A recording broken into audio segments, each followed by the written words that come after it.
Doug, will you please call the roll?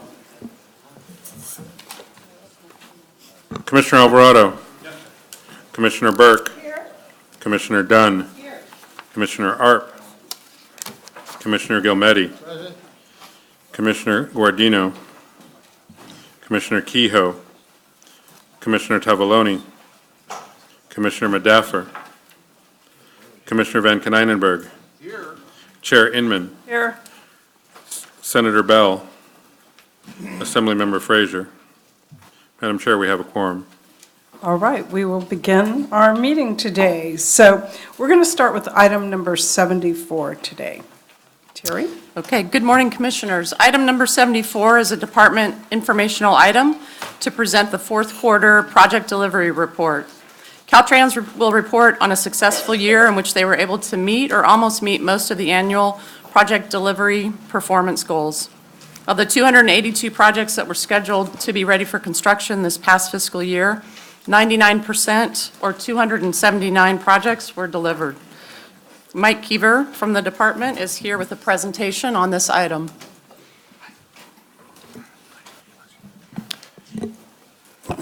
Good morning, Chair. Good morning, Commissioners.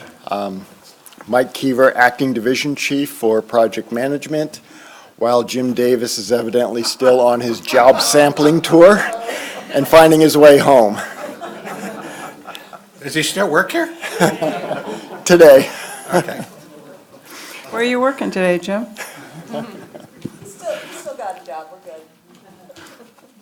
I would like to note that I'm wearing what I hope after today will be known as my lucky CTC tie. So Chair Inman, please note this tie for its beauty and the remarkable inability to find spots. I love that. So let me go ahead and get started. Thank you. So before I begin talking about our delivery results, let me just briefly talk about the delivery process that I'll be reporting on. Yesterday, Mike Johnson talked to you about the TAMP, the Transportation Asset Management Plan, and the 10-year plan, the portfolio of projects. So as we begin the process, we begin with the TAMP, and you can see in the slide the various phases that we go through, and you'll note in white the opportunities that we check in with the Commission for allocation as we go from phase to phase. So we begin the process with our PID, our project initiation document, and we take our first ballpark crack at what the cost, scope, and schedule of the project will be. We come back to the Commission for an allocation to go into the project approval and environmental document phase, the PA and ED phase. We do our preliminary engineering. We conduct engineering technical studies. We identify risks. We work with stakeholders, develop our environmental document, and have our preferred alternative. So at the end of that, we've tried to scope out the project now, and once again, we update our forecast of what the construction costs will be, supporting capital, before we begin the design phase. We request an allocation from you. We go into the design phase. We do our analysis in our design.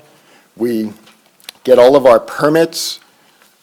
We know that our work windows, what conditions in which the contractor will be doing their work, the construction staging, the working days, and we develop another cost estimate to predict what the low bid will be and ask you an allocation to go out to bid. From there, we put the documents out to bid and we go into the construction phase. So a lot of what I'm talking about has to do with managing risk through that process. And so at the beginning, the risk and uncertainty is at the highest, and we reduce that as we go from phase to phase, step by step through that process, right-sizing the project, reducing our risk and uncertainty, and making changes as appropriate on our programming costs. So looking at how that risk and uncertainty integrates with the project delivery process and the CTC role in that, as we're going through the process, that pre-construction process, we spend about 15 cents of every dollar. So the preliminary engineering process, what we're trying to do is develop our design and our documents before we get to construction and drive that risk and uncertainty down before we get into the construction phase where we're going to spend the real money, the 85 cents of the project dollar. So we're forecasting our project costs throughout that process. We're going from phase to phase before we begin construction, and changes occur as we're going through those phases. They are expected and intended because we want to right-size the project before we get into the construction phase. So why do we check in with the CTC 3 times before we get into construction again? That's when the risk and the uncertainty is the greatest. We need to make changes, and so for our transparency and accountability, we work with you before we get into that construction phase. So to put this in perspective of the CTC actions and what I'm going to report on for our fourth quarter delivery report, let me talk a little bit about the allocation request for greater than 20% of the programmed amount, the greater than 20%, the supplementals to award, and the supplementals to complete construction. So the allocation request for greater than 20% of the programmed amount, this occurs prior to going to bid. We've completed the design process, but our forecast of the costs before we completed the design are now 20% higher. And so we go back to you before we go out to bid to say that our forecast was too low. We've completed the design, we know more, we know how much concrete we're going to pour, we know how much AC we're going to lay, we know the conditions in which we'll be constructing this project. We now have a new estimate. Now, keep in mind that this occurs at the end of the design process. Often this occurs in the delivery year. So by the CTC guidelines, in that delivery year, this is the step in which we come back to you for this allocation request. This is the milestone that is set up for this request in the delivery year. So we're right-sizing the project, and we come to you to say we've completed the design, and we have an updated estimate that we need to adjust before we go out to bid. For the supplementals to award, this occurs after the bid. So if after the bid's open, the bid by the lowest responsive bidder exceeds the allocation and the department's authority to award, we'll analyze the bids. We'll assess the alternatives, and Caltrans may come back to the CTC for additional allocation to award the project. Our prediction of the low bid was low, is what we're saying. There may be fewer bidders than expected. The cost may be increasing faster than we adjusted for, or we may have been wrong. Our prediction was low. But what we are saying is that the costs that are reflective of the competitive marketplace is established through the bidding process, and it's in the taxpayer's best interest to award. The supplementals to complete construction, these are changes during the construction phase. So, for instance, they may be storm damage or fire related, similar to what Don Anderson gave you the presentation yesterday. There may be information that came out during the construction phase that wasn't identified going through the pre-construction phases. We drive our risk down, but it isn't down to zero when we go to the construction phase. We may have missed something, and we had to go back and make a change to the design.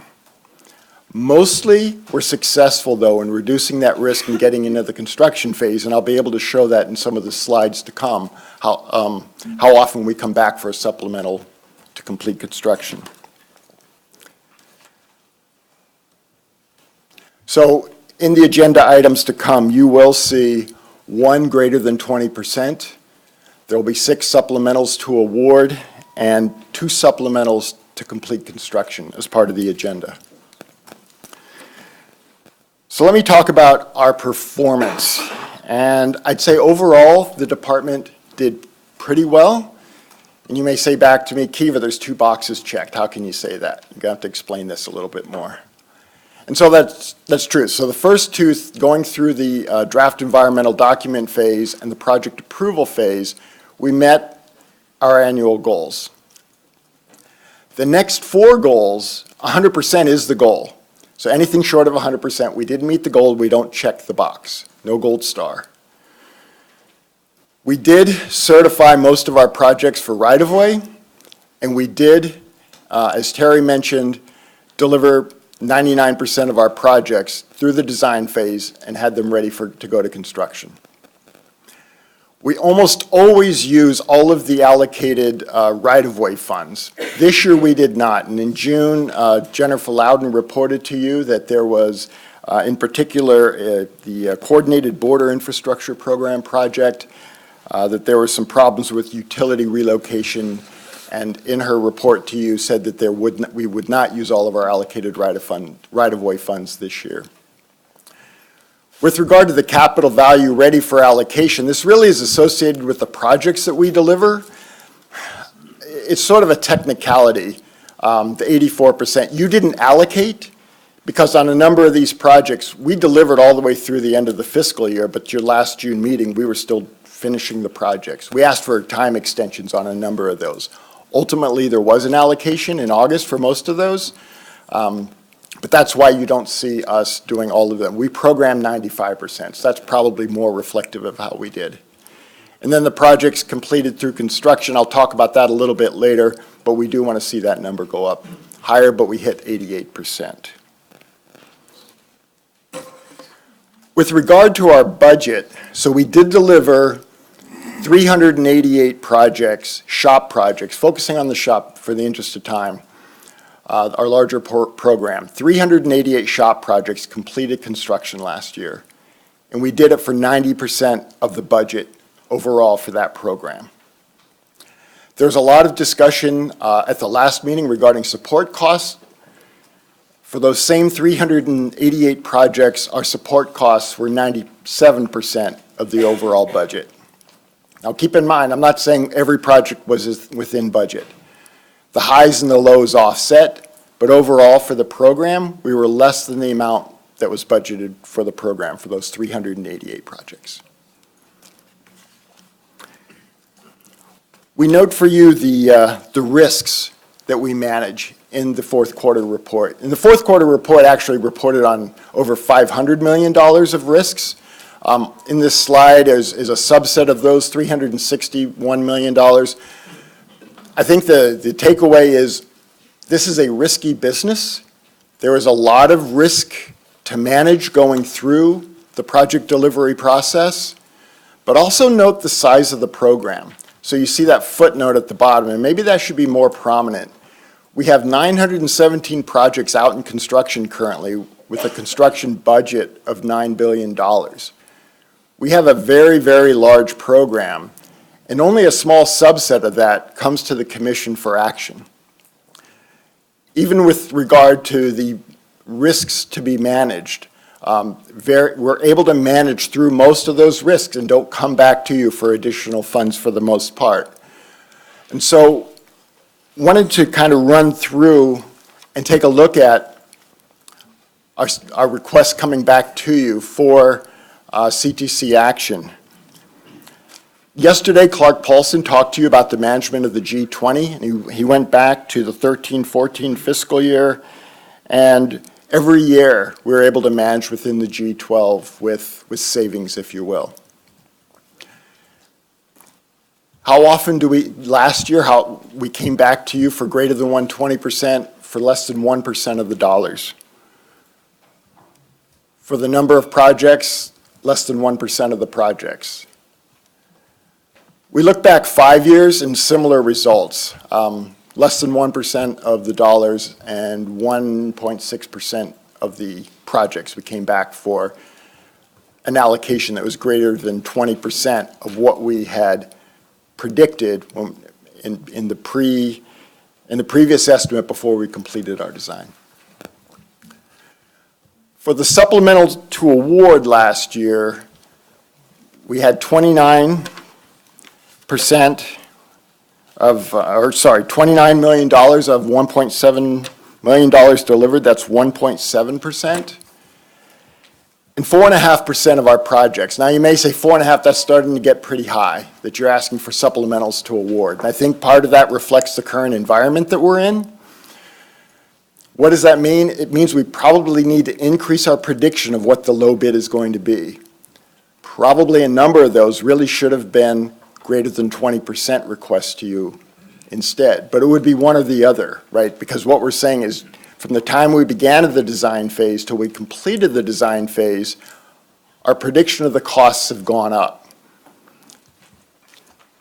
We look back over a 5-year period, and from a dollar standpoint, it's about 0.75% of the dollars for supplementals to award, and 2.6%. So less than what we're seeing over this past year, and I think, again, that reflects the environment. The last 5 years was much more stable than the period that we're in right now.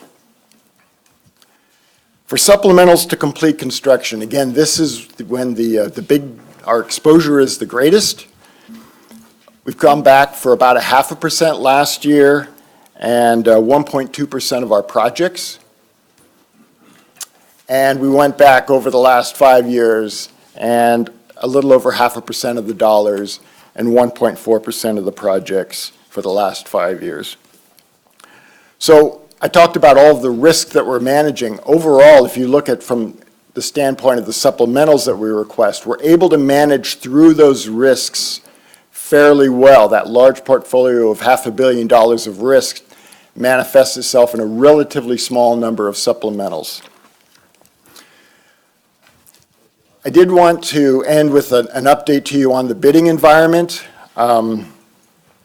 So this is part of what drives the greater than 20% allocation requests just pre-bid and the supplementals to award post-bid. We're in a competition for bidders. We know that we need bidders. We need the competitive process to help us with our costs. But even with the competition, the market overall is changing and adjusting. We did create Jim when he was in this job, wearing this hat, launched a team that included CTC staff and others to look at the way that we're doing our cost estimates, both capital and support. That team is now rolling out training to our districts, and I understand we may have the opportunity for a workshop with you in December, and if so, we can get into this perhaps a little bit deeper. But we know there's a strong correlation between the number of bidders and the bids that we receive. We're also seeing a changing bidding environment. So I think it was 2008, we had something on average like 8 or 9 bidders per project on average. Now we're down to the mid-4s currently.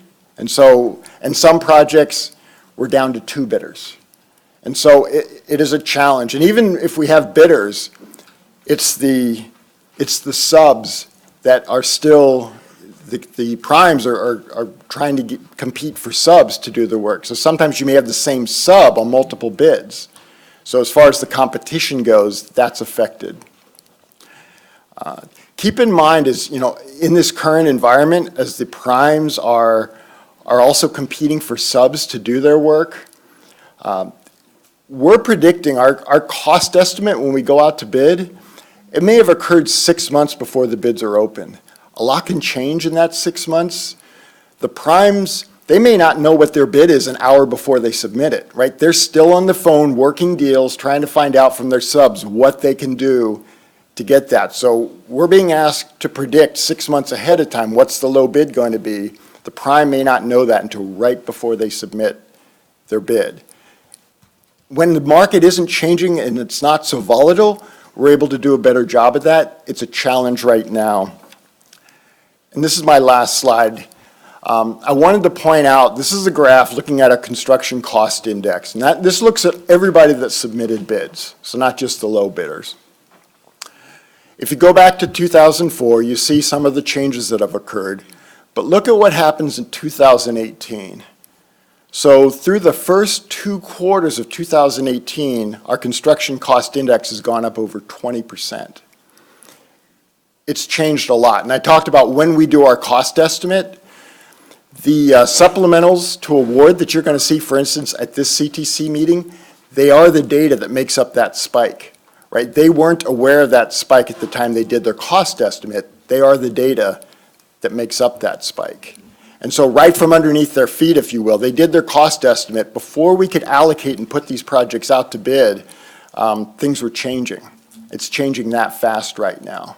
And so that volatility is making it difficult for us to predict the low bid. I think you will probably see more supplementals to award next month until we can adjust and get aligned with the current market. But if it changes so fast in a 6-month period, given the time it takes for us to go through the process, it's hard to keep up.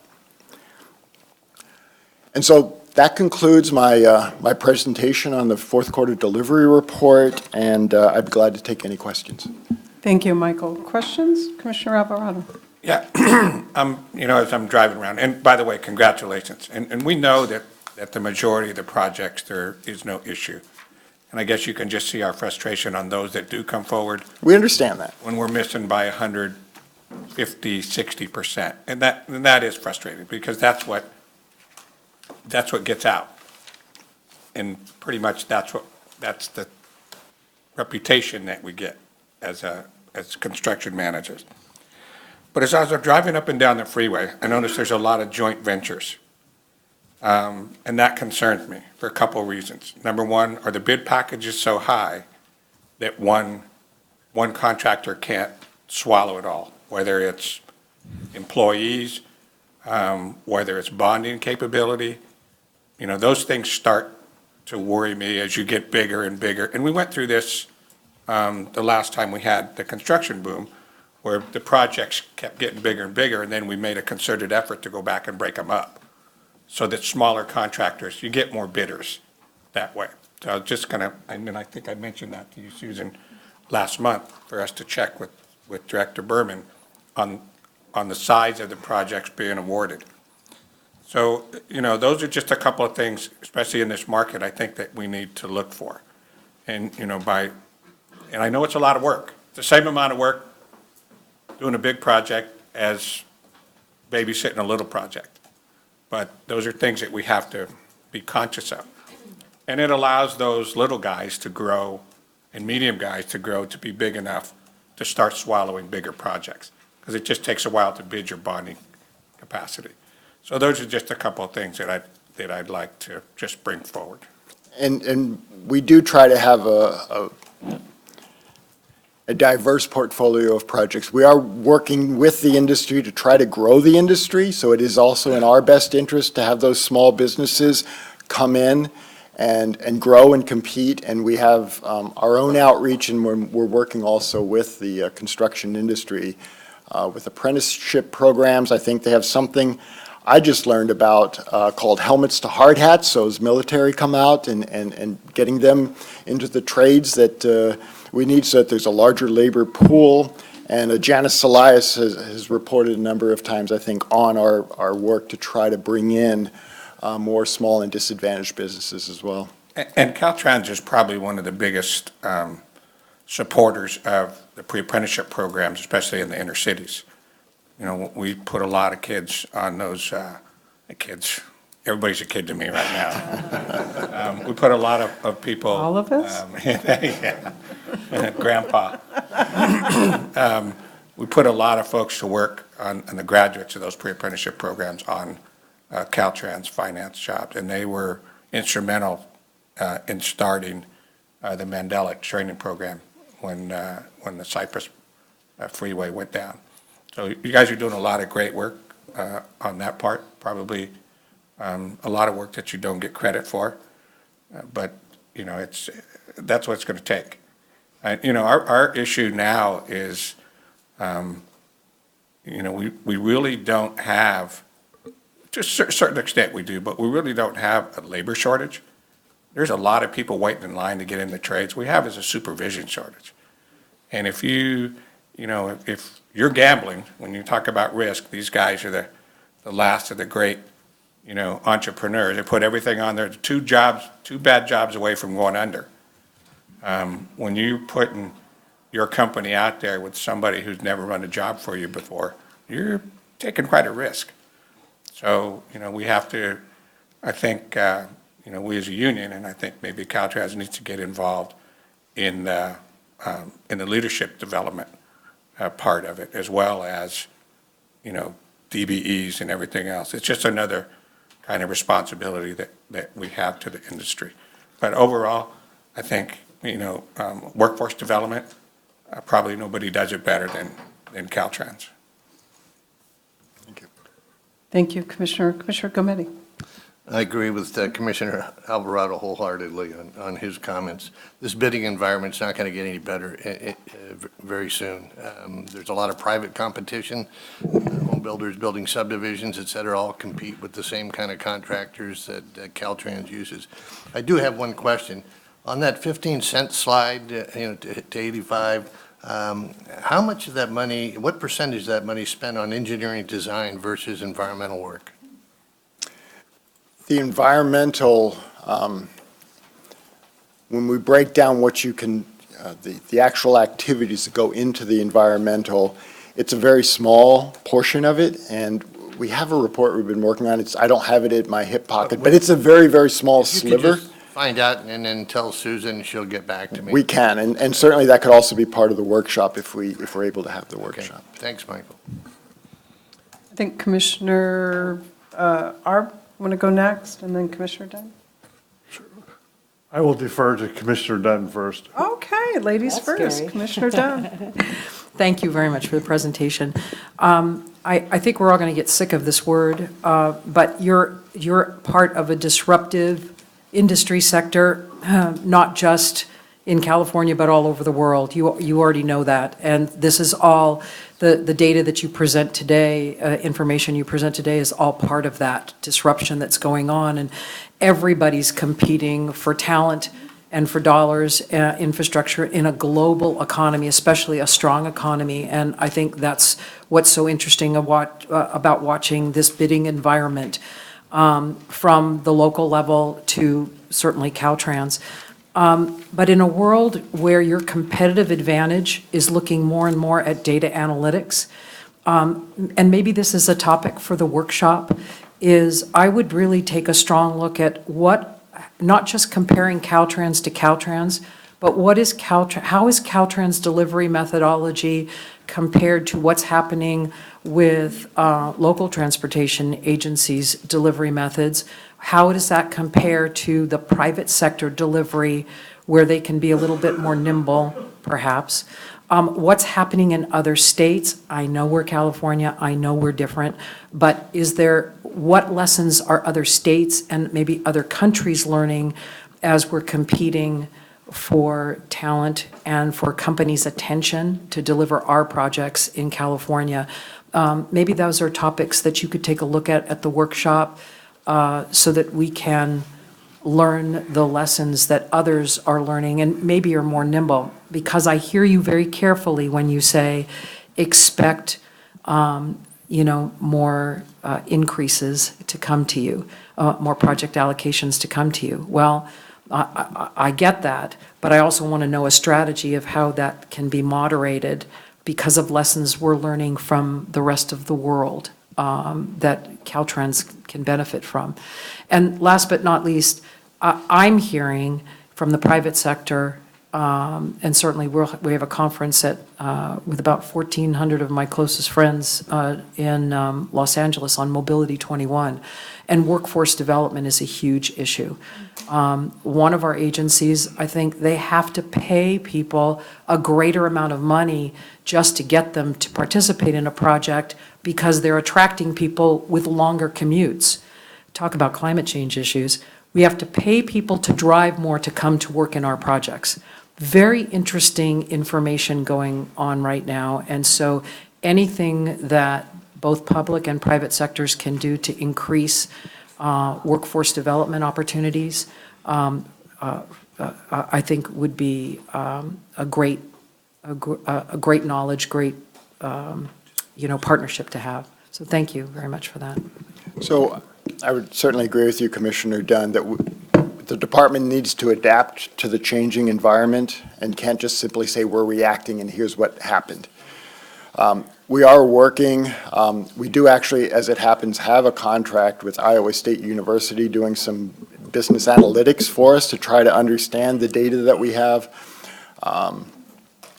That will lead to fruit, but it'll take some time to do that. We're also trying to change the way that we do business, so we're moving into, Mike Johnson talked about GIS.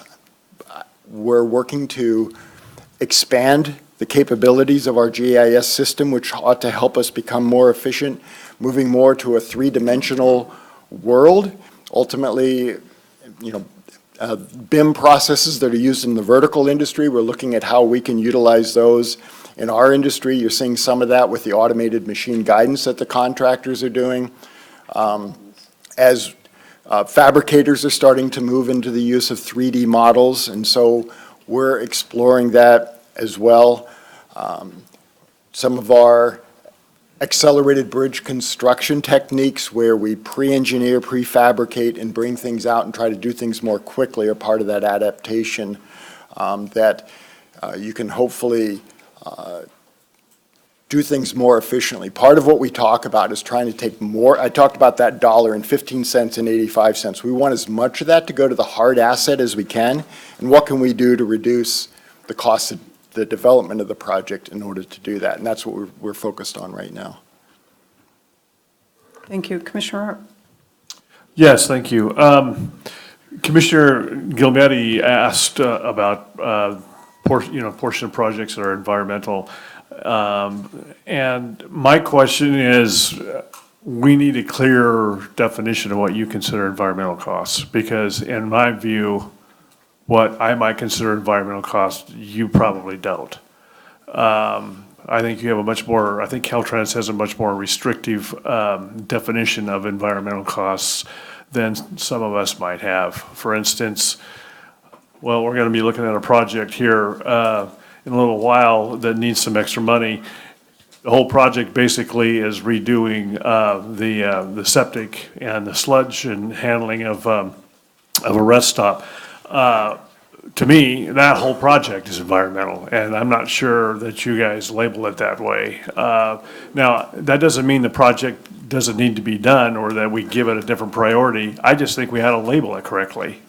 When the State Water Resources Control Board starts tapping Caltrans for, every gallon of water that comes underneath one of your roads, whether you generated that runoff or not, that's an issue that we went head on with some years back, and I don't think we ever really got it resolved to our satisfaction. But the fact is, those are environmental costs, a lot of those, and I don't think those get factored in that way when you add up a cost of a project. When we tried to analyze that some time ago, we literally we realized that Caltrans literally was going to have to go through project by project and kind of like recalculate how these projects were calculated or categorized. And so I think at some point we need to figure out how to get that done better and done clearer so that we have a better idea of what are true environmental costs.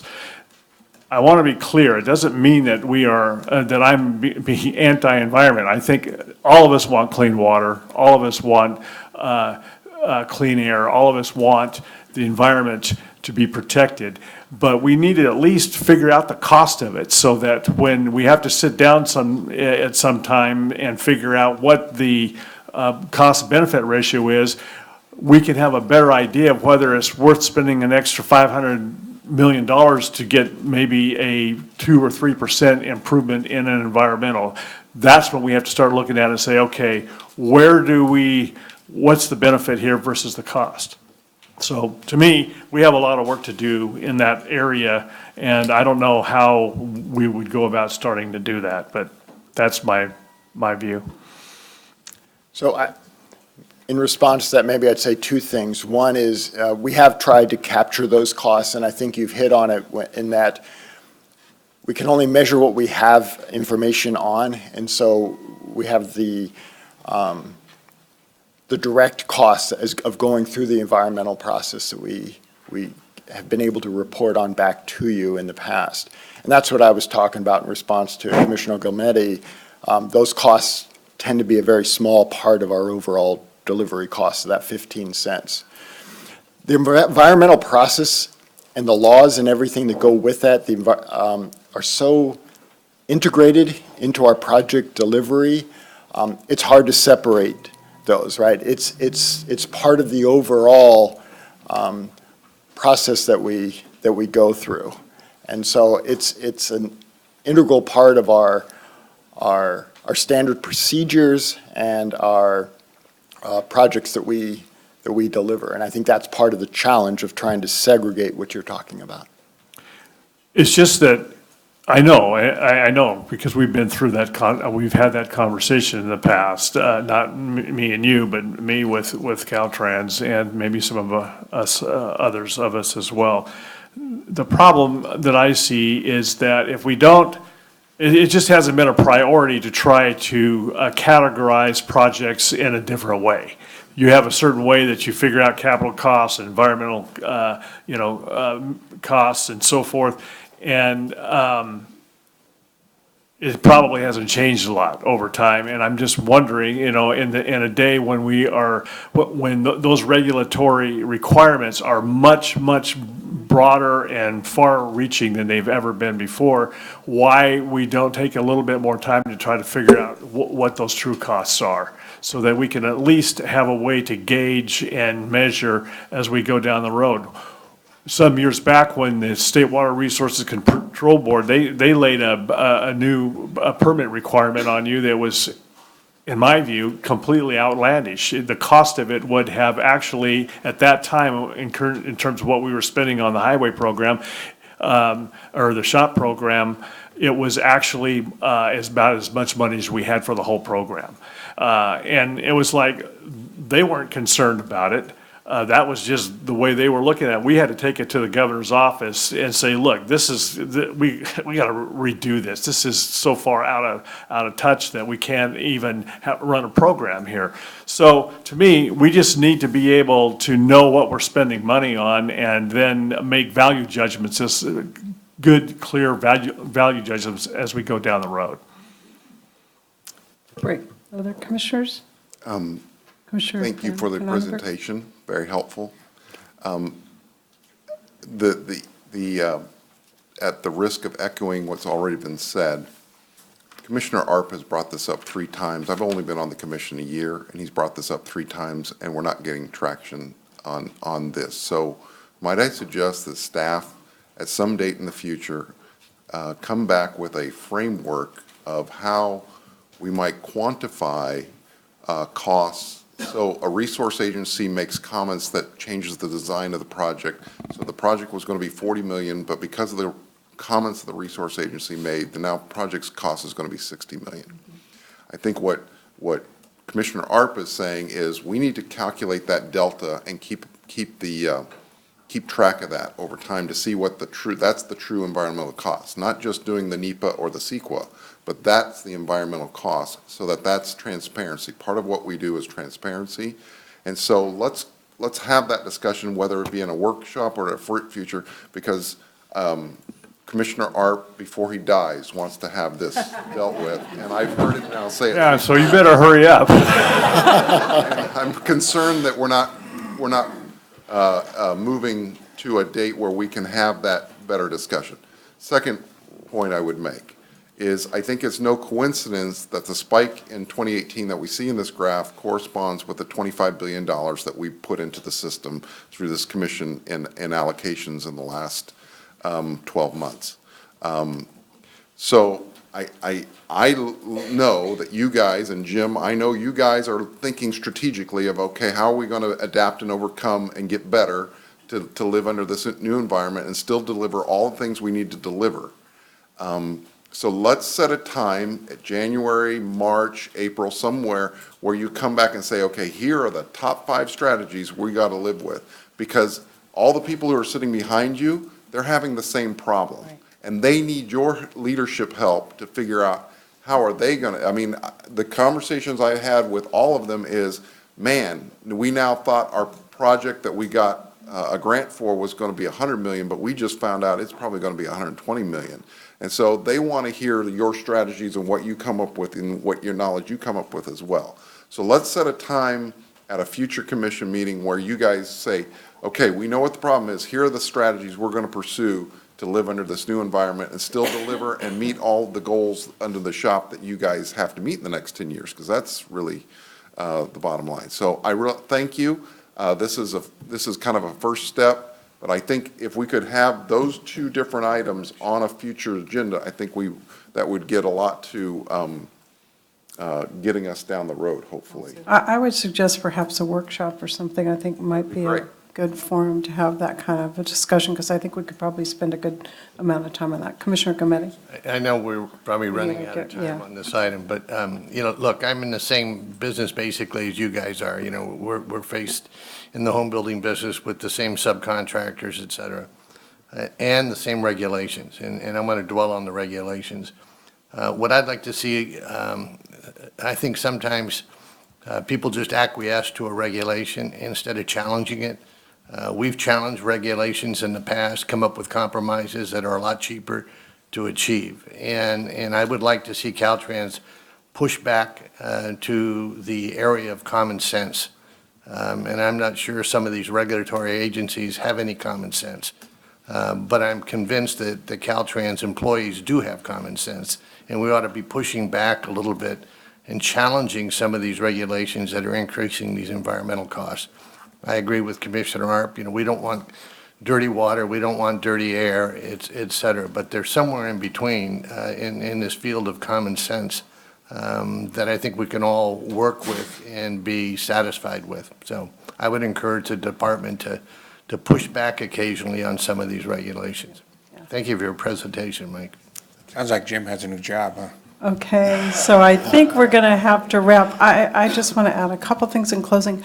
I didn't hear any discussion of the tariffs and the trade agreement discussions, and I think that we're all going to be impacted by that. I would suggest we really don't know how much the impact will be, but, there's a multiplier effect that happens, and we have lots of uncertainty on the trade scene. We have a new NAFTA, and I apologize, I haven't memorized the new trade agreement acronym yet, but I think we're going to feel that in the construction development industry a lot more than we realize how much we're going to feel that, whether it gets into the price of our equipment or whatever it might be. So I would suggest that there are other things. And then just to build a little bit on Commissioner Dunn, it is a robust climate out there. Our neighboring states are basically humming, Arizona, Utah, Colorado, even Oregon is a busy construction market right now. So, and we're not alone when we're looking for our competitors. So I would guess that your job is going to get even tougher in this uncertainty, but thank you very much for the presentation. We do appreciate it, and I think it helps all of us. And I would second the motion to perhaps consider a workshop on this to see, because to Commissioner Van Kenmenenberg's point, we've got a lot of partners, and so that are also very, very active and struggling with some of the same challenges. So thank you very, very much. So with that, can we close this agenda item? But thank you. No action required, right? Okay. So now I'm going to defer from the agenda for a moment, and we have been joined by the mayor of Stockton. So Mayor Tubbs. Thank you, That's Chair. not the mayor. I'd like to introduce the mayor, but first of all, for those who attended the reception last night, I want to squelch the rumor that I've been invited to try out for the U.S. Gymnastics tumbling team. So that's, Was a great landing. We're delighted to be able to introduce Mayor Tubbs from the city of Stockton. Mayor Tubbs grew up here in Stockton, attended Franklin High School, and graduated, attended Stanford University. We received his bachelor's and master's degree and came back to Stockton.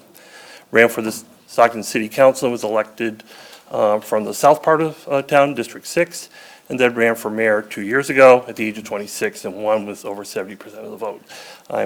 He spent a whole year on the COG board. He doesn't normally include that in his resume, but we appreciated having him on that. Please introduce the Mayor of Stockton. Well, I have one bone to pick with you, Andy, and it's that I get invited to the long meeting, but not to the reception at the Waterfront Hotel. Career-limiting move. But good morning, Transportation Commission. It's an honor to have you all in Stockton. I understand you guys come here every couple of years, and I guarantee you it looks better today than it did a couple of years ago, and it'll look even better yet when you're back in a couple of years because of the work of our transportation partners, but our community writ large, which really understands that Stockton may have a history that has some issues and challenges, but we also have a bright future that's only getting brighter with further collaborations and really not being afraid to innovate, not being afraid to do these things differently, and also not being afraid to name some of the issues we have historically and currently with things like equity, poverty, violence, and education. I'm sure you guys have heard recently our San Joaquin Regional Transit District was just named the Public Transit Agency of the Year for their work in being the first in this country to have an all-electric BRT route, but also the real focus on equity and ensuring that folks in my own neighborhood have access to transportation. Just a couple months ago, we were awarded as a city a TCC planning grant, Transforming Climate Community Planning Grant, and we plan to use that to really think about transit-oriented development and how do we make sure that while we're building and moving and traveling, we're being good stewards of the environment, as you guys alluded to in the last presentation. Just recently, we partnered with our friends at Caltrans to do a homelessness to work program in terms of ensuring that folks who are experiencing homelessness now also have the chance to experience opportunity to give back to the community, opportunity to clean up trash that oftentimes actually is not theirs, but also the opportunity to transition from homelessness to housing. On the criminal justice front, we're blessed to have many great leaders in law enforcement, from our police chief to our DA to our probation chief, really looking at sort of how do we keep our community safe and how do we look at the social determinants of crime. So while we have cops in jails, how do we also make sure we're using, I heard data analytics mentioned earlier, how do we use our data that tells us who are the folks most likely to be victims and perpetrators of violent crime.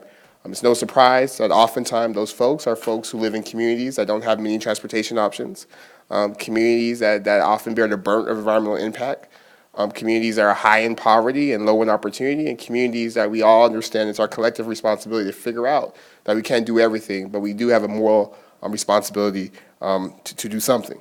While we're having this conversation here, we're also undergoing a conversation about our general plan and figuring out how do we create a land use document that speaks to our present and our future in a way that, again, makes us good environmental stewards and allows us to take advantage of our proximity to the Silicon Valley.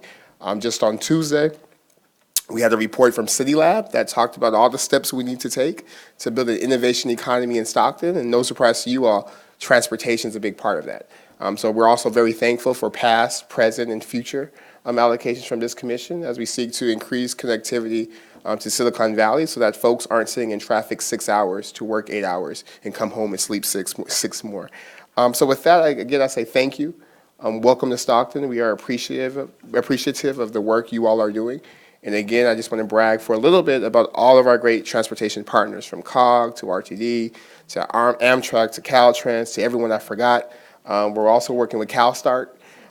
See, all of them, all the acronyms, they mostly start with C's, all the C's. We want to make sure we give them their credit and know that, again, the Stockton you see every time you come in a couple of years will keep getting better and better and being that model community for opportunity and equity for the state. So thank you, guys. Thank you, Mayor. Commissioner Gardino. Thank you, Chair Inman. Mayor Tubbs, thank you. First, I was asked by one of your former constituents, who is now a member of my staff during the day job at the Silicon Valley Leadership Group, a young lady named Kathleen Cat-Wortham, to tell you thank you for your service and for coming home to Stockton after. And tell her to come back. Nope, she's ours. But she really admires your service to our community. And you just raised a good point about the mega region in which we reside, with about 82,000 folks a day coming over from the Central Valley to Silicon Valley.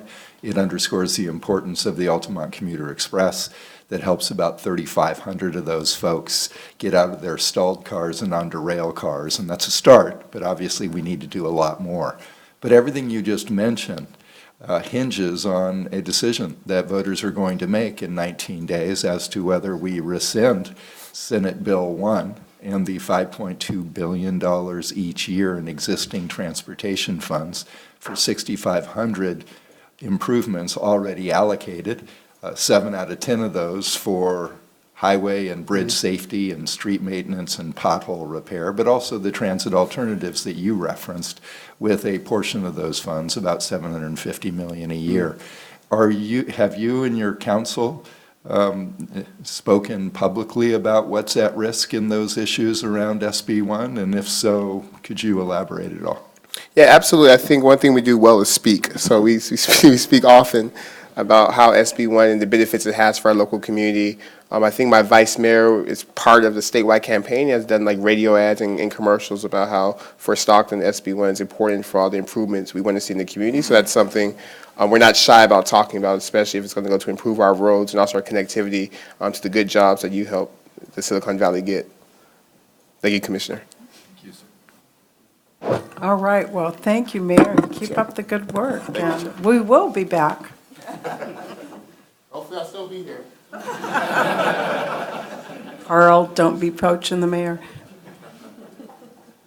All righty, we're going to move now to item 75. Terry?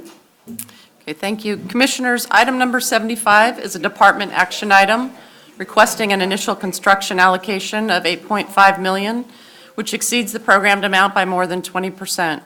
This initial construction allocation is based on the updated engineer's estimate. Commission staff has reviewed this allocation request and recommends commission approval. Move it. Second. We have a motion by Commissioner Alvarado, a second by Commissioner Art. Is there any discussion? All in favor? Commissioners, I need some votes. Commissioner Burke voted. Commissioner Gardino?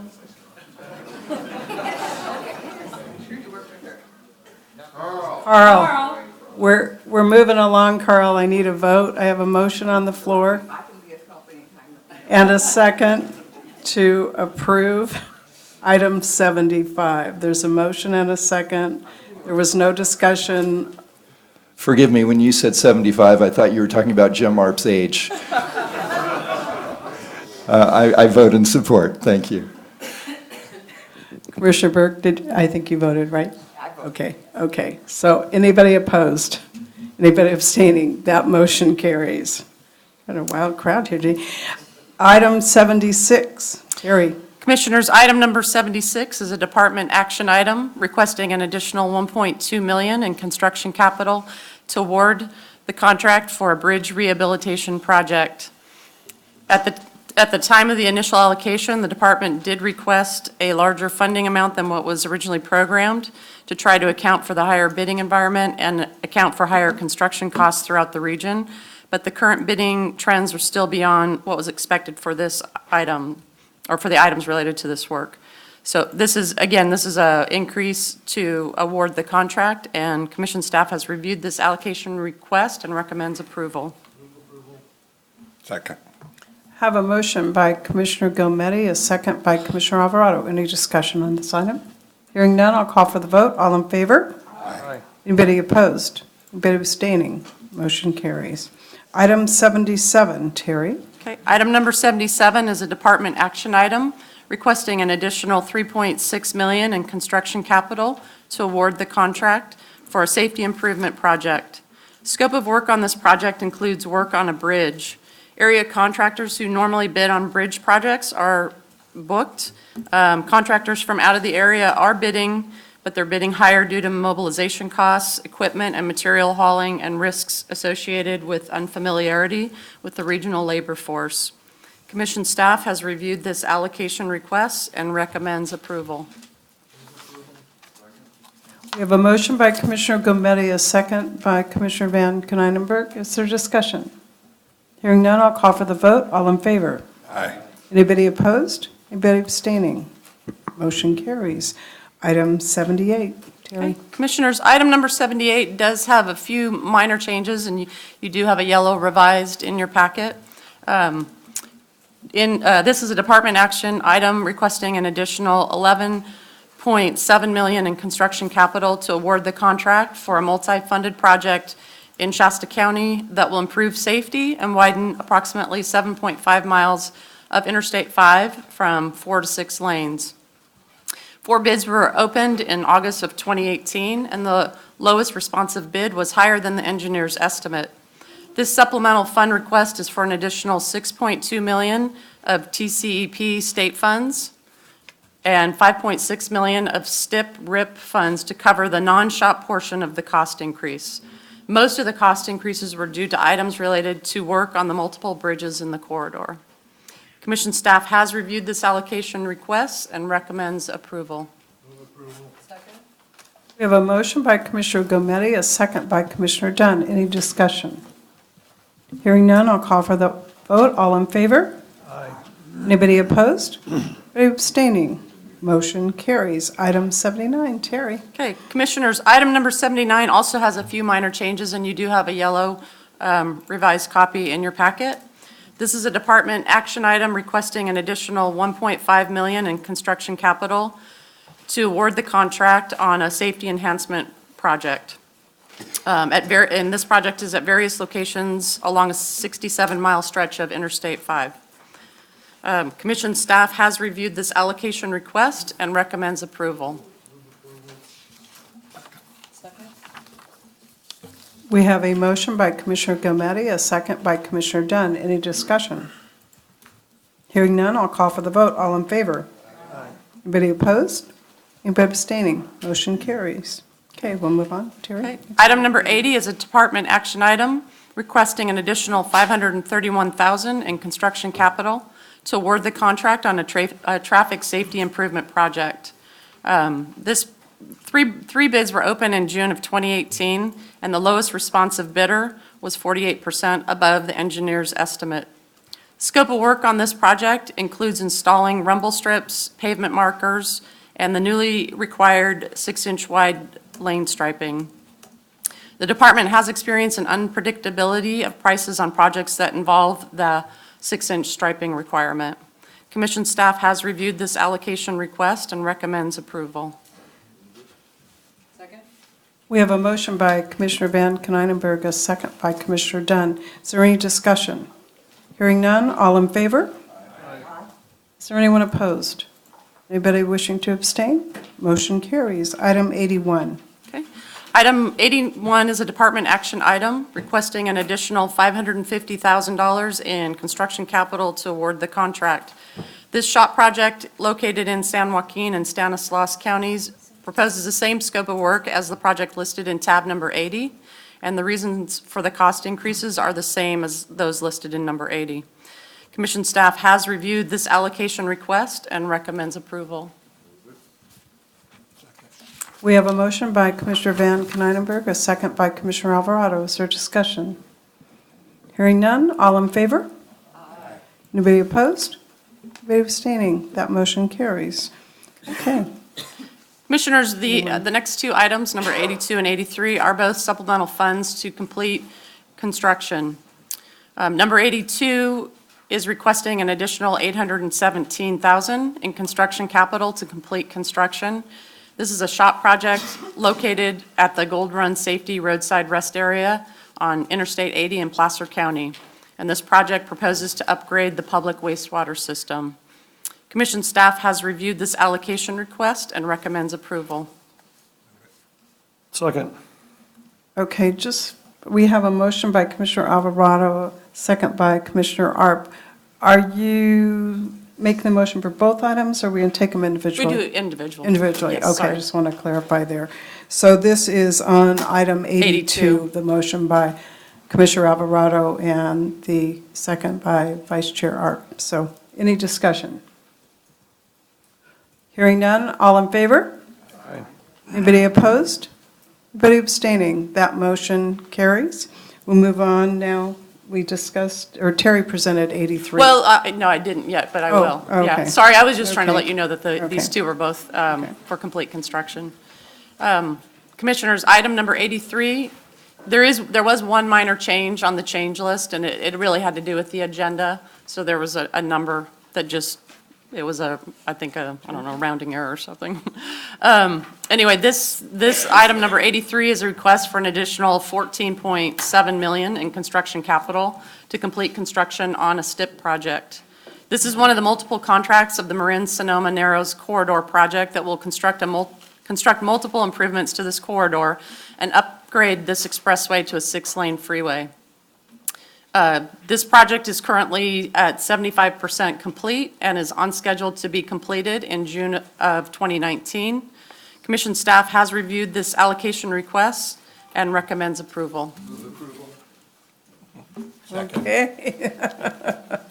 I think I had a duet there. I'm going to, the motion by Commissioner Gardino, and the second came from Commissioner Gilmetti. Is there discussion on this item? Hearing none, all in favor? Anybody opposed? Anybody abstaining? That motion carries. Okay. We will now go to Teresa, item 84. Commissioners, item 84 is an action item.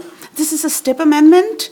The current Council of Governments proposes a STIP amendment to program an AB 3090 cash reimbursement in order to advance the construction of the West Side Parkway State Route 58 Connector Mainline Project in Kern County.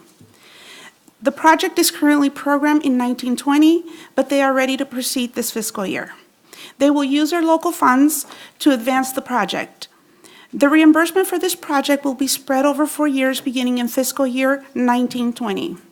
This amendment was noticed at the August Commission meeting as required by STIP guidelines. Staff recommends your approval. We have a motion by Commissioner Van Konynenberg, a second by Commissioner Alvarado. Is there discussion? Hearing none, all in favor?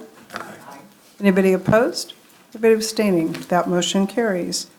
Okay, we'll go on to item 86. Teresa? Yes, item 86 is an action item. This is also a STIP amendment. Caltrans and the San Diego Council of Governments proposes a STIP amendment to split their State Route 11 Siempre Viva Interchange Commercial Vehicle Enforcement Facility and Tolling Border Wait Time System project into 2 segments. This project is programmed using border infrastructure funds, otherwise known as BIP funds. This amendment will align the programming of the project with the Trade Corridors Enhancement Program. This amendment was noticed at the August Commission meeting as required by STIP guidelines. Staff recommends your approval. We have a motion by Commissioner Alvarado, a second by Commissioner Dunn. Any discussion? Hearing none, all in favor? Aye. Anybody opposed? Anybody abstaining? That motion carries. We'll go to item 87. Item 87 is an action item. It's also a STIP amendment. Caltrans and the San Diego Council of Governments proposes a STIP amendment to split their Otay Mesa East Port of Entry Segment 3 project into 2 segments. This project is also programmed using BIP funds. This amendment will align the programming of the project with the Trade Corridors Enhancement Program. This amendment was noticed at the August Commission meeting as required by STIP guidelines. Staff recommends your approval. I have a motion by Commissioner Alvarado, a second by Commissioner Dunn. Is there discussion? Hearing none, I'll call for the vote. All in favor? Aye. Anybody opposed? Anybody abstaining? That motion carries. We'll move on now to item 88. Matthew. Good morning, Commissioners. Tab 88 is an action item. The Southern California Trade Corridors Coalition and the Port of Los Angeles request the Everport Terminal Berth Efficiency and Emission Reduction Project to be added to the Trade Corridor Improvement Fund Program with $5,430,000 in TCIF funds. Staff has reviewed this request and determined it to be consistent with the Trade Corridor Improvement Fund guidelines. Therefore, staff recommends your approval. We have a motion by Commissioner Burke, a second by Commissioner Alvarado. Is there discussion? Hearing none, I'll call for the vote. All in favor? Aye. Anybody opposed? Anybody abstaining? That motion carries. Item 89. Commissioners, Tab 89 is an action item to amend the State Route 99 bond program to include two projects, the Madeira 99 widening project in Madeira County and the Livingston widening northbound project in Merced County. Staff has reviewed the applications and finds them to be consistent with the program guidelines. Additionally, both projects are consistent with the State Route 99 business plan. Staff recommends your approval of tab 89 as presented in the recommendation. Second. We have a motion by Commissioner Alvarado, a second by Commissioner Van Kenynenberg, and I believe there's a question by Commissioner Gometti. Yeah, question, we put $1 billion into 99 based on 1B. 1B. Thank you. Can we get an update of the status, and when are we going to complete this project? It was, it's a lot of money and a lot of years, et cetera. I'm just curious as to when this thing's going to be finally finished. So, it can come at a later meeting. I'm just kind of an update. Commissioners, we'll Yes. plan to bring forward a presentation and update on this program, and we'll work with Caltrans in that regard to bring that forward at a future meeting. Yes, thank you, Commissioner Gometti. Any other discussion? Okay, I'll call for the vote. All in favor? Anybody opposed? Anybody abstaining? That motion carries. Item number 90, Matthew. Commissioners, tab 90 is an action item to approve the State Route 99 bond program project baseline agreement for the Madeira 99 widening project in Madeira County. Staff has reviewed the baseline agreement and finds it consistent with the program guidelines. Staff recommends your approval of tab 90 as presented in this recommendation. We have a motion by Commissioner Dunn, a second by Commissioner Alvarado. Is there discussion? Hearing none, I'll call for the vote. All in favor? Anybody opposed? Anybody abstaining? That motion carries. We'll move on to item 91, please, Matthew. Yes, Commissioners, tab 91 is an action item to approve a State Route 99 bond program project allocation request of $14,970,000 on both construction support and construction for the Madeira 99 widening project in Madeira County. Staff has reviewed this request and finds it consistent with program guidelines. Therefore, staff recommends your approval. We have a motion by Commissioner Van Kenynenberg, a second by Commissioner Alvarado. Is there discussion? Hearing none, all in favor? Anybody opposed? Anybody abstaining? That motion carries. Madam Chair, Yes. I just want to thank staff and Caltrans and the MPOs locally and the districts for working together. These last four items took some creativity and some work, and I appreciate everyone's patience in the process, and for your MPO board, thank them for their patience, and so thank you all. And I would assume that Commissioner Gometti's request is a broad request on all of the 99, right? So all of these would be covered under that same request, so I think we're good. So with that, I've been told that item 92 is withdrawn and item number 93 is withdrawn. So therefore, it appears to me that item 94 is the next one up. Richard. Commissioners, item 94 is a department action item requesting an allocation of $215.6 million for 13 SHOP projects, as is reflected on the change list. Please note the requested allocations for projects number 7 and 14 were withdrawn, as also indicated on the change list. Commission staff has reviewed the projects for conformity with their programming in the 2018 SHOP and for consistency with the Transportation Asset Management Plan and recommends commission approval. So moved. We have a motion by Commissioner Arp, a second by Commissioner Gardino. Is there discussion? Hearing none, I'll call for the vote. All in favor? Anybody opposed? Anybody abstaining? Okay, that motion carries. Thank you. Item 95, please, Richard. Commissioners, item 95 is a department action item requesting an allocation of $102.2 million for 103 SHOP pre-construction support phases. Commission staff has reviewed the projects for conformity with their programming in the 2018 SHOP and for consistency with the Transportation Asset Management Plan and recommends commission approval. We have a motion by Commissioner Alvarado, a second by Commissioner Dunn. Is there discussion? Hearing none, I'll call for the vote. All in favor? Aye. Anybody opposed? Anybody abstaining? Motion carries. Item 96, Teresa. Commissioners, item 96 is an action item. This is an allocation request. I would like to I would like to note that there is a change to this book item. Project number 3 has been withdrawn. This is a financial allocation request for $5,351,000 for 3 locally administered STIP projects on the state highway system. Staff has reviewed this request and finds it consistent with STIP guidelines and the program. Staff recommends your approval. Second. We have a motion by Commissioner Gometti, a second by Commissioner Burke. Is there discussion? All in favor? Anybody opposed? Anybody abstaining? That motion carries. 97? 97 is an action item. This is a financial allocation request of $4,065,000 for 12 locally administered STIP projects off the state highway system. Staff has reviewed this request, finds it consistent with the STIP guidelines and the program. Staff recommends your approval. We have a motion by Commissioner Gardino, a second by Commissioner Dunn. Is there discussion?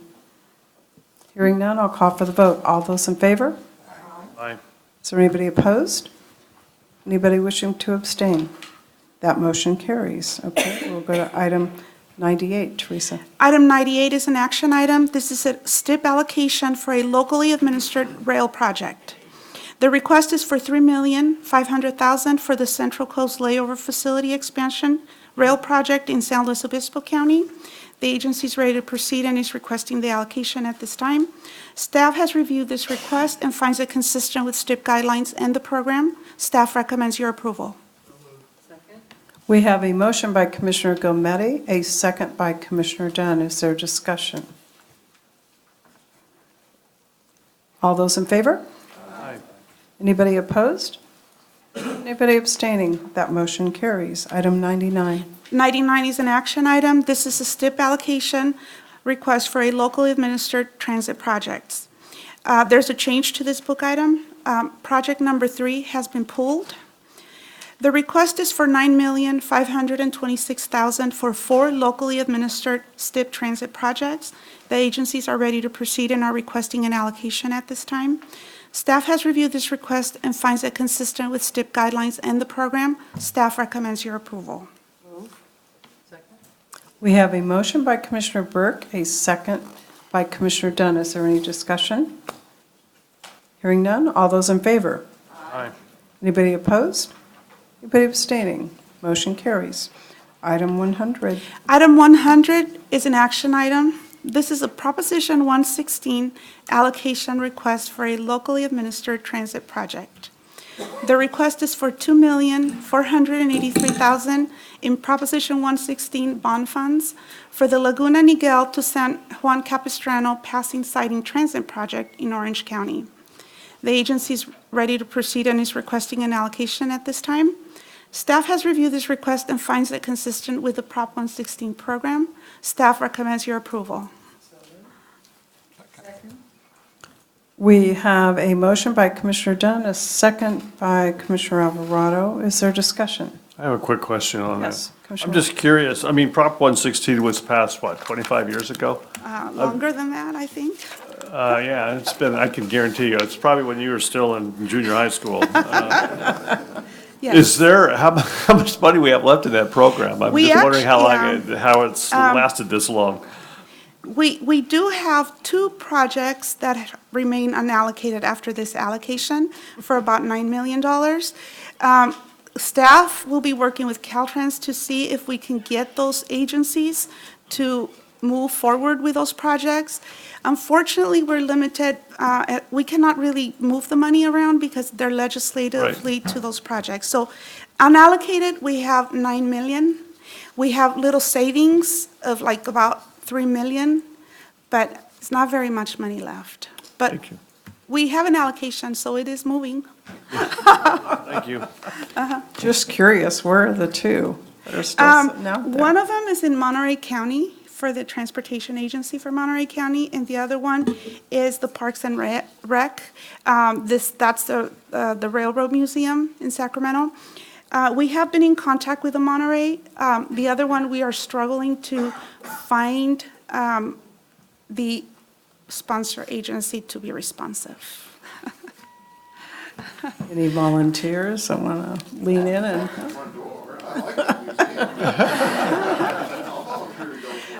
Yeah, we may give you a call to help us out. So hopefully, we will have we will get moving now that we are really looking into this. Well, seriously, Teresa, I do believe on that board, we should have some of our transportation partners, i.e. the Okay.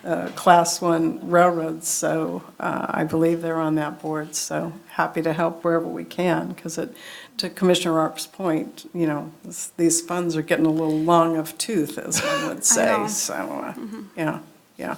Let us know how we can help, because Okay, we'll keep you, we would be I'll keep you happy posted. to. Thank you. Yeah, okay. Teresa, you're up again, I believe. I item 101? believe the next item was pulled. Oh. Item 101 Oh, okay, has been pulled. that's pulled, okay. Did you have that one pulled? Yep, okay.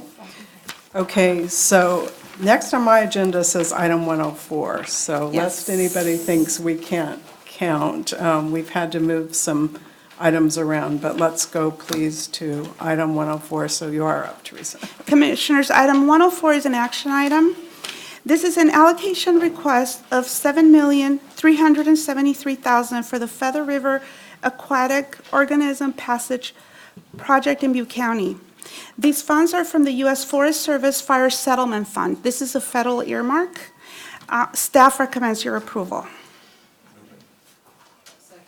We have a motion by Commissioner Alvarado, a second by Commissioner Dunn. Is there discussion on this? Hearing none, I'll call for the vote. All in favor? Aye. Anybody opposed? Anybody abstaining? That motion carries. Okay. We will now move. Agenda item 105 is an action item. This is an allocation request for the Eureka Non-Freeway Alternative Program, and this is a project that is funded with that fund as well as the STIP. The request is for $2,337,000 for the Waterfront Drive Connection Phase 2 project in Humboldt County. This project is consistent with that program as well as the STIP. Staff recommends your approval. Second. Okay, we had a motion by Commissioner Gomez. A second was Commissioner Arp. Is there discussion? Hearing none, I'll call for the vote. All in favor? Aye. Anyone opposed? Anybody abstaining? That motion carries. Item 106. Item 106 is an action item. This is the federal fiscal year 2018-19 local assistance lump sum allocation. The department is requesting their annual federal lump sum for federal fiscal year 18-19 of $2,004,035,000. The department's local assistance program administers the subvention budget under the delegated authority from the commission. Staff recommends approving half of the funds requested at this meeting and would like the department to come forward in the spring to request the other half. Therefore, staff recommends the commission allocate $1,002,018,000. That's a shopping spree. We have a motion by Commissioner Alvarado, a second by Commissioner Dunn. Is there discussion? I just have one question. Is there any reason why the half allocation would impede progress or anything? No, normally for this program, majority of the delivery is in the later fiscal year. Okay. And we would like to, normally in the past, we've allocated only half. Okay. It's only been the last couple of years that we allocated the full amount. We think it's prudent so that we can get further clarification as to the higher dollar amount that is requested at this time. Okay. Everybody's can work with that, so. All right, ready for a vote. All in favor? Aye. Anybody opposed? Anybody abstaining? That motion carries. Item 107. Item 107 is an action item. This is a request to increase the federal fiscal year 1718 federal lump sum allocation by $100,496,639. These additional funds are to account for the August redistribution. Staff recommends your approval. So moved. Okay, so we have a chorus going here. Okay, so we have a motion by Commissioner Arp and a second. I heard a soprano from Commissioner Gardino, a second, so we're good. So any discussion? Hearing none, I'll call for the vote. All those in favor? Aye. Anyone opposed? Anybody wishing to abstain? That motion carries. We'll move now to item 108. Christine. Good morning, Commissioners. Tab 108 is an action item to approve allocations which total $23,290,000 for 8 projects off the state highway system, 2 local partnership formulaic program projects in Sacramento and Alameda counties programmed in fiscal year 18-19, and 6 local partnership competitive program projects in San Francisco, San Bernardino, and Orange counties programmed in fiscal year 18-19. Staff has reviewed the request, and the item is consistent with the local partnership program guidelines and the adopted formulaic and competitive programs. Therefore, staff recommends your approval of tab 108. We have a motion by Commissioner Dunn, a second by Commissioner Gardino. Is there discussion? Hearing none, I'll call for the vote. All those in favor? Aye. Anyone opposed? Anyone wishing to abstain? Motion carries. Okay, we'll move to 109. Christine? Commissioners, tab 109 is an action item to approve allocations which total $15,722,000 for 5 local partnership formulaic mass transit program projects in Alameda, Monterey, and Los Angeles counties programmed in fiscal year 18-19. Staff has reviewed the request, and the item is consistent with the local partnership program guidelines and the adopted formulaic program. Therefore, staff recommends your approval of tab 109. Second. We have a motion by Commissioner Gometti, a second by Commissioner Burke. Is there discussion? All those in favor? Aye.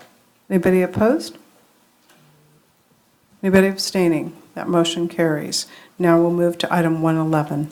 Commissioners, tab 111 is an action item to approve an allocation for a multi-funded, locally administered, local partnership formulaic program and STIP mass transit project in Santa Cruz County, programmed in fiscal year 18-19.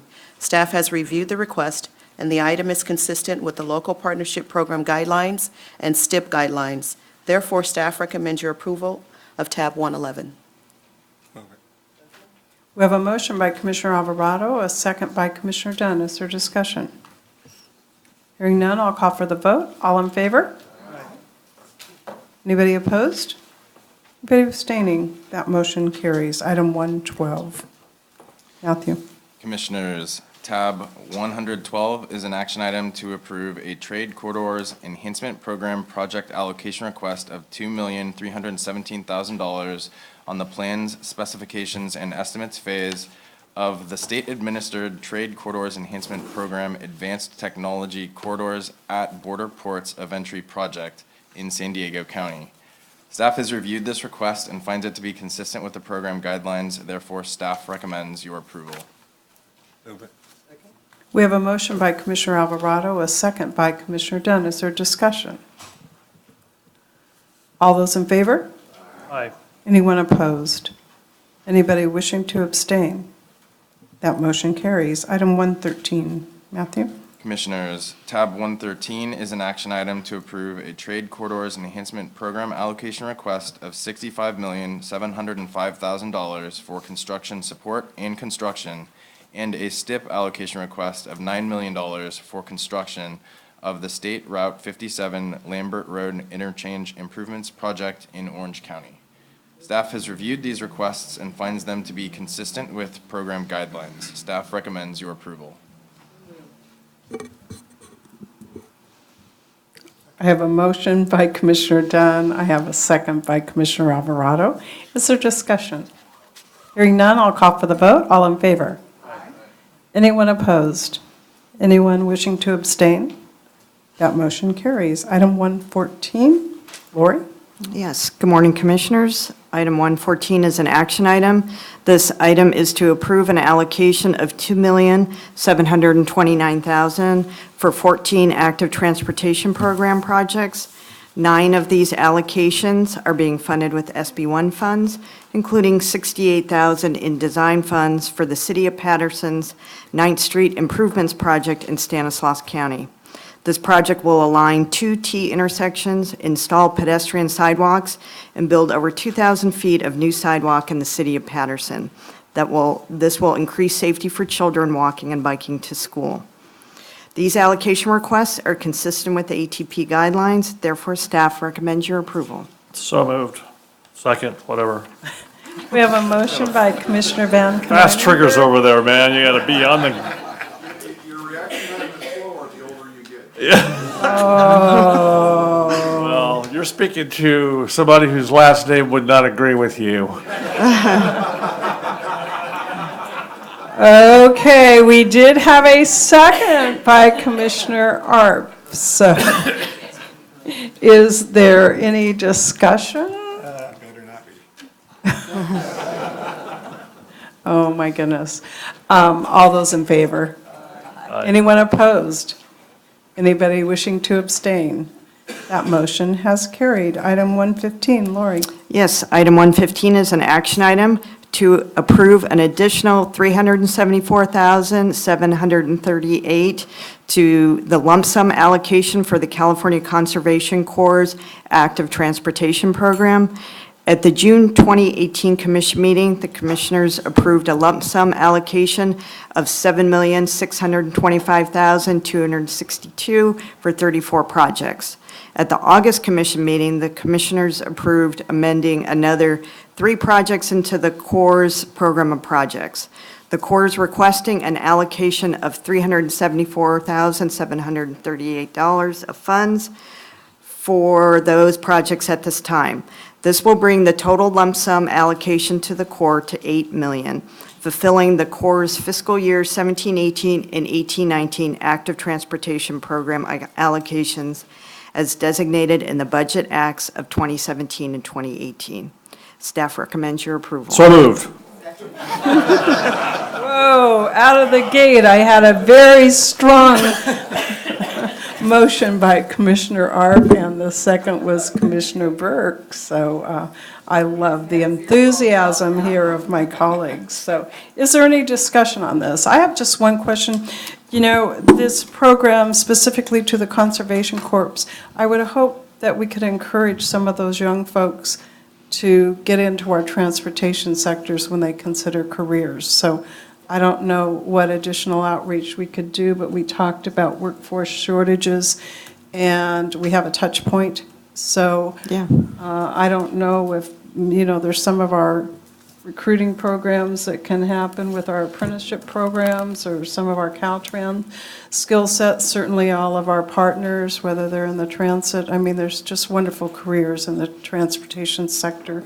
So I would love to see us try to make this more than just a job relationship on a one-time basis, but really encourage some young folks to maybe think about some careers that they hadn't thought of before. So it's a good idea. The department is very active. Okay.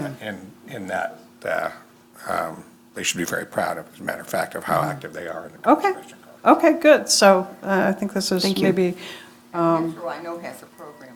Okay, good, good. Well, we need folks to work in our sector, so anything we can do, yeah.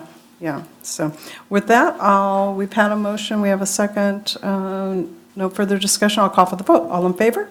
Aye. Anybody opposed? Anybody wishing to abstain? That motion carries. We'll move to item 116, Terry. Item 116 is an action item to extend the start time of expenditures on the environmental phase on a SHOP project in Los Angeles County. This extension is consistent with SHOP guidelines, and staff concurs with the department's request and recommends commission approval. Move. Second. We have a motion by Commissioner Burke, a second by Commissioner Gardino. Is there discussion? Hearing none, I'll call for the vote. All in favor? Aye. Anyone opposed? Anyone wishing to abstain? That motion carries. Item 117. Item 117 is an action item to extend the time to award the contract for 4 shop projects. Please note that there are 2 changes to this item on the change list, including the withdrawal of project number 4. The extensions are consistent with the shop guidelines, and staff concurs with the department's requests and recommends commission approval. So moved. Well, I heard a motion over here from Commissioner Alvarado for a motion and a second from Commissioner Burke, perhaps, so we'll go with that. And is there discussion? Hearing none, we'll call for the vote. All in favor? Aye. Anyone opposed? Anybody wishing to abstain? That motion carries. Number 118, Lori? Yes, 118 is an action item. The City of Berkeley, the City of Victorville, the City of Tehachapi, and the City of El Centro are all requesting contract award time extensions as shown on the yellow time extension table. Staff has reviewed these 4 contract award time extensions. They are consistent with ATP guidelines, and staff recommends your approval as shown on the yellow time extension table. Move it. We have a motion by Commissioner Alvarado, a second by Commissioner Dunn. Is there discussion? Hearing none, I'll call for the vote. All in favor? Aye. Anyone opposed? Anybody abstaining? That motion carries. Item 119, Teresa? Item 119 is an action item. This is a time extension request for contract award for 2 locally administered STIP projects. Staff has reviewed the time extensions and recommends 12 months for project number 1, 8 months for project number 2. Staff recommends your approval. Move approval. We have a motion by Commissioner Gardino, a second by Commissioner Dunn. Is there discussion? Hearing none, I'll call for the vote. All in favor? Aye. Anybody opposed? Anybody abstaining? That motion carries. Item 120, Teresa. Item 120 is an action item. This is a time extension request for project completion for a project in Tehama County. Staff has reviewed the time extension, finds it reasonable, and recommends approval. Move it. Second. I have a motion by Commissioner Alvarado, a second by Commissioner Dunn. Is there discussion? Hearing none, I'll call for the vote. All in favor? Aye. Anybody opposed? Anybody abstaining? That motion carries. Item 121, Lori. Commissioners, this is an action item to approve a project completion time extension for the City of Englewood. They're requesting a 6-month time extension to complete their active transportation and safe routes to school plan. Staff has reviewed this request. It is consistent with ATP guidelines, and staff recommends approval as shown on the yellow time extension table. Move. We have a motion by Commissioner Burke, a second by Commissioner Van Kleinenberg. Is there discussion? Hearing none, I'll call for the vote. All in favor? Aye. Anybody opposed?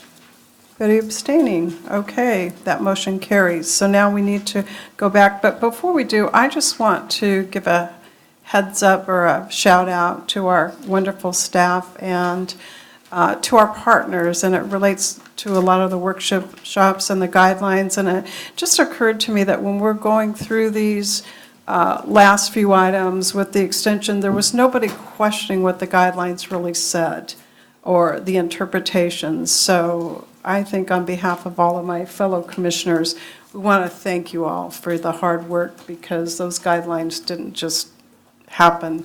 It took a lot of hard work and a lot of hard work with our agency partners and all those 40-plus workshops, at least for the most recent ones. So I want to say thank you, because I think we don't appreciate how complicated it might be if we weren't clear and succinct and everybody had a good understanding. So thank you all, Susan, to your wonderful team. So join me in clapping, guys.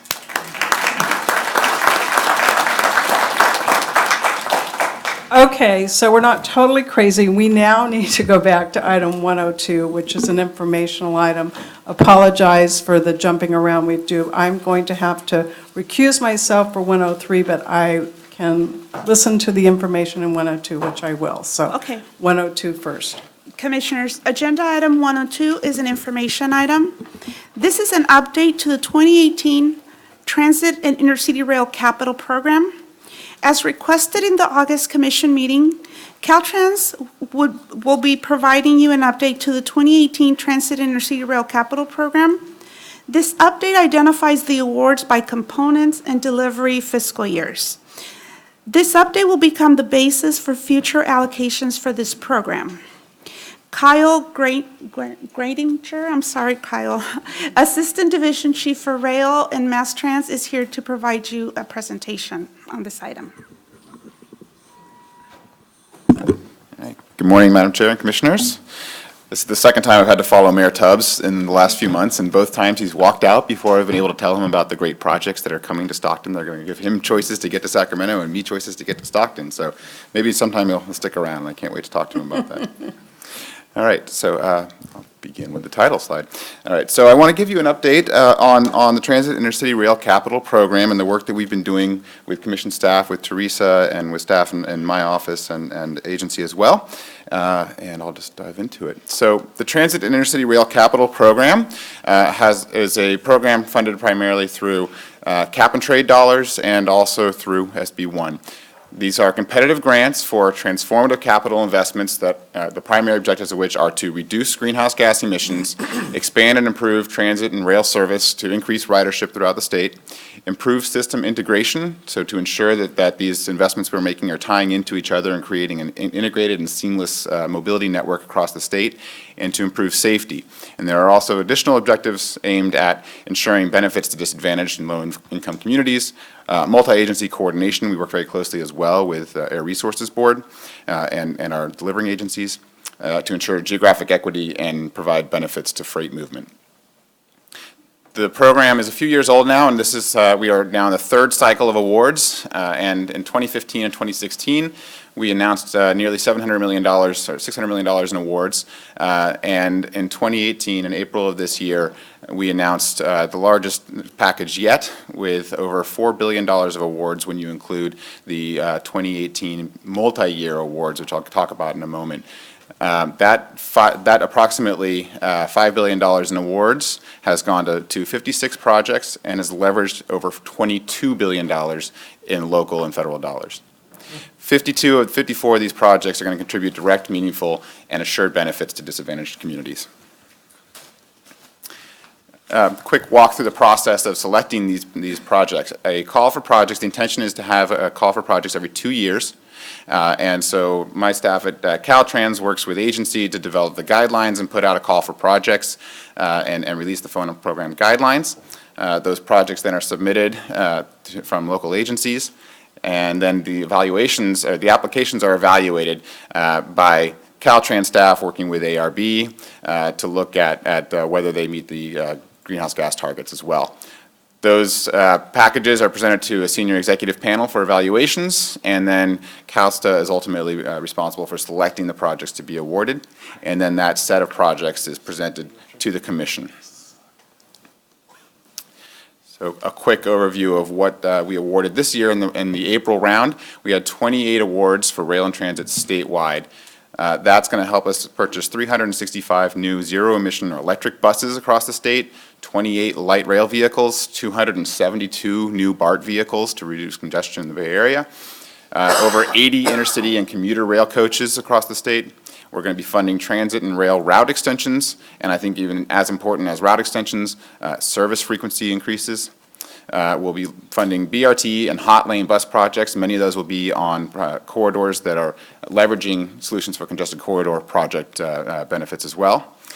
We're funding an innovative integrated travel program, and the purpose of this is sort of my favorite pet project, is potentially a low-cost way to put a trip planning app in every Californian and every visitor's hand, where you can plan a trip from Redding to San Diego across multiple agencies and rail providers with one click and buy that ticket and not have to think about where the money's going. Just get on that bus and get going on your journey. We're having a lot of great conversations with the transit agencies, with our JPA rail partners, and also with the private sector, Silicon Valley, banking as well, about how we can move this forward and do something that the rest of the world is doing, but do it a little bit better. And then also, most of these awards were included a network integration component. And network integration is something that we're defining as anything that really, in my opinion, helps the user experience and creates a system where transfers are easy, whether it may be as simple as ensuring that 2 trains are scheduled to meet at a station so you can continue your journey with a short, easy transfer, to really looking at efficiencies, like if we're building a light rail line expansion next to a commuter rail expansion and a new BRT line, that we're working with those agencies closely to ensure that the schedules, but also the platforms are as easy to use as possible. And there's a number of other components of network integration, all of which are aimed at making sure that we're creating that seamless, usable system for everyone. So we've been working very closely with Teresa and the CTC staff over the last few months, and we've really been working to clarify all of our roles and to ensure the transparency and accountability of this program as we go forward. So these are the roles of each of the agencies working together. So Caltrans provides program and project administration. We execute master agreements with the awarded agencies. We utilize detailed program supplements to commit those actual funds. And in those supplements, we're going to include a description and scope of work for the project schedule, an overall funding plan, and a project financial plan. And we're also going to provide semi-annual program updates to CTC. And to tie it all together and make it all clear where we're going, we've been working with Teresa and others to develop an allocation spreadsheet, which is the basis for ensuring that you are all engaged and aware of the activities in the TIRCP program. So the CTC role in the program is to allocate the funds from that adopted program, provide a letter of no prejudice for projects or project components, work with agency to implement multi-year funding agreements. These are similar to a Federal Transit Administration full funding grant agreement for a very large project where we can't bankroll it all at one time, but we want to be able to commit and ensure that those funds will be there for a transformational project that may take longer than 5 years to deliver. And the CTC will also receive those semi-annual program updates. And additionally, as I mentioned, we work very closely with ARB, and they partner with CalSTA for the evaluation and selection of the projects. ARB will also ensure that all of our projects achieve that stated reduction in GHG emissions using their quantification methodology. And they will also receive reporting on GHG reductions and benefits to disadvantaged communities, low-income communities, and low-income households. So that's an overview of the work we've been doing in the last few months, and I really appreciate the help we've had from Teresa and Juan and others as we've really put these pieces together. Thank you. Thank you. Do we have any questions for Kyle? I have just one thing to add. When we had our town hall in Salinas, we had the opportunity to tour the Monterey Salinas Transit Yard and their beautiful new facility there. And it's not my house, but I will invite everybody over there who's thinking about a maintenance facility, because Carl and his team did a fantastic job, brought their project in way under what they thought it was going to cost and ahead of time. So if anybody's needing to improve their yard, go see Carl first. So that's my commercial for the Monterey Salinas Transit Authority, and it was very, very impressive. So there you go. All right, thank you very much. So with that, I am going to pass the gavel to Vice Chair Arp. I need to recuse myself from the next item because I am a volunteer trustee at the University of Redlands in the Rail to Redlands project. It's not my alma mater, but I will step out. Don't give me a bad time.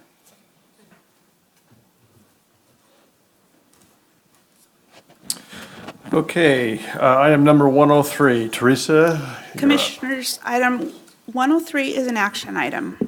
This is a financial allocation request of $189,000 for 28 projects included in the Transit and Intercity Rail Capital Program. The allocation request is as follows. 3 projects are from the 2016 program for a total of $10,204,000. 25 projects are from the 2018 program for a total of $178,985,000. Out of the 25 projects in the 2018 program, 6 projects will be funded over multiple years. This would be the first allocation. Public Resource Code required these projects require a multi-year funding agreement that will be executed between CalSTA and the applicant in cooperation with the Commission. Staff will be provided the funding agreements, the multi-year funding agreements, and for the next commission meeting, the department will bring forward the revised allocation for these 6 projects, clearly identifying the funding commitments over the multiple years. Staff recommends your approval of these allocations. We have a motion? We have a motion by Commissioner Dunn. We have a second? Commissioner Alvarado. Any discussion? Hearing none, all in favor? Aye. Any opposed? Motion passes. Okay, that was our last item, right? I'm going to just put it on hold for a minute and let the chair return and let her do her job.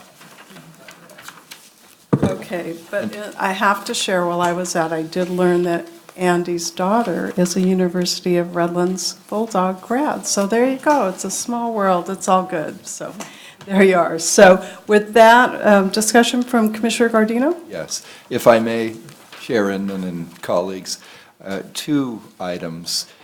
One on policy, on an item we discussed yesterday, and second on the tragic news that Director Berman shared yesterday. The first on policy.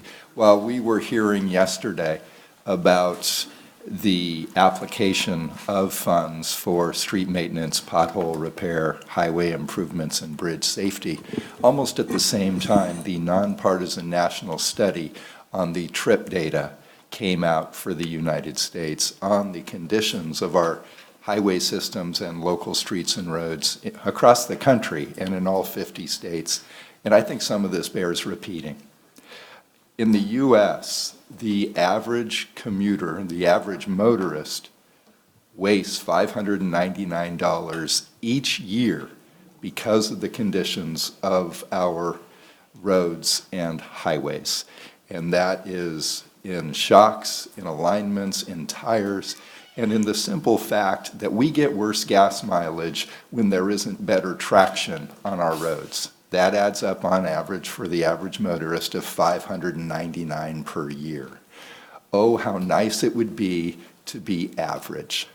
Here's California with, I believe, at least 9 of the 20 top most expensive, worst regions for the conditions of our roads. San Francisco was number 1 at $1,049 a year. Number 1 in the United States. San Jose, where I was born, number 2, $983 per year. The Los Angeles, Anaheim, Long Beach area, $921 per year. Sacramento, $754 per year. That's the 12th worst in the United States. San Bernardino, $795 per year, the 13th worst. Fresno, here in the Central Valley, $755 per year, or 16th. It's fascinating that we as a commission, in our role to recommend to the legislature, had supported Senate Bill 1 of 2017, $5.2 billion in funding annually to not only improve the conditions of our highways and local streets and roads, but for bridge and highway safety, for transit alternatives, and for congestion relief and improvements on key freight corridors. 7 of 10 of those dollars, $1.9 billion for our state highway system and state bridges.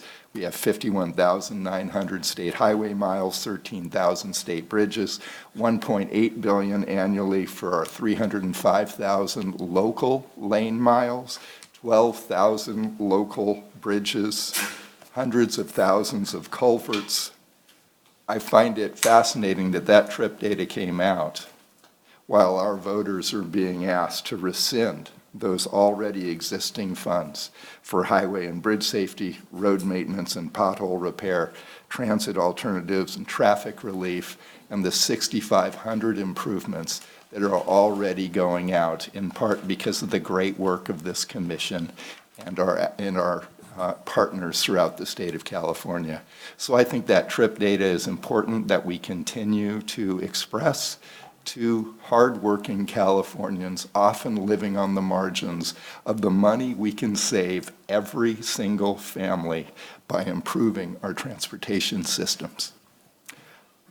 On the other item, I'm hoping perhaps we can close today's session in memory of the hardworking Caltrans employee who lost his life and what that must mean at 57 years old to his family, his wife, and his 3 daughters. Sorry, I'm 57 with 3 children of my own, so it's quite emotional for me. But with the chair's permission, perhaps we can close in his memory. Thank you, Commissioner Gardino. Any other comments here? So it's time for public comments. Are there any public comments? Hearing none, I will close the meeting, and we will close in honor of our fallen Caltrans colleague and pay our respects and offer our condolences. So with that, the meeting's